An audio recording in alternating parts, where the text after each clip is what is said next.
Okay bro, పర్లేదు bro, cinema అయితే పర్లేదు, చూడొచ్చు బ్రో. ఒకసారి కొన్ని షార్ట్స్ ఉంటాయి బ్రో, కొన్ని షార్ట్లకు మాత్రం నాకు సీనియర్ ఎన్టీఆర్ గారు గుర్తొచ్చారు. అప్పట్లో మన పెద్ద ఆయన ఎలా చేస్తారో అలా ఆ కళ్ళు, ఆ తేజస్సు మాత్రం అలానే గుర్తొచ్చింది బ్రో. మదర్ సెంటిమెంట్ అంటూ ఇప్పుడున్న లోకంలో తల్లిదండ్రులకు అన్నం పెట్టేటోడే లేడు బ్రో. ఒంటి చేతులు నరుక్కొని ఫైట్ చేసేటోడు ఎవడు బ్రో. సినిమా అంటే రియాలిటీగా ఉండాలి బ్రో. ఇప్పుడు బలగం సినిమా తీసుకుంటే రియాలిటీగా అన్నతమ్ముల రిలేషన్ అట్లా చూపించారు. ఈ ముందు బ్రో చేతి నరుక్కొని ఒంటి తల రాముల్లా ఎవడు ఫైట్ చేస్తాడు బ్రో. 100 మందితోని ఒంటి చేతులు లేకుండా ఫైట్ చేస్తే ధీరుడు ఎవడని ఉన్నాడా? ఉంటే మీరు చెప్పండి, అప్పుడు సినిమాకి మేము ఇంకో 10 మందిని తోలిస్తాం. అంటే నెగిటివ్ రివ్యూ అని కాదు, సినిమా బెటరే, బట్ అంతలా ఎలివేషన్ ఏం లేదు. క్లైమాక్స్ బాగుంది బ్రో, కానీ ఆ చేతు నరుక్కోడి కొంచెం ఎలివేషన్ తగ్గించి సినిమా చూపించి ఉంటే ఇంకా బాగుండేది. కళ్యాణ్ రామ్ గారి యాక్టింగ్ బాగుంది, అన్ని విధాలుగా బాగుంది. But out of 5 3.5 or 3 rating is okay.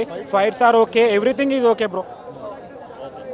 ఇప్పుడే చూశాను భయ్యా, అర్జున్ సనాఫ్ వైజయంతి సినిమా.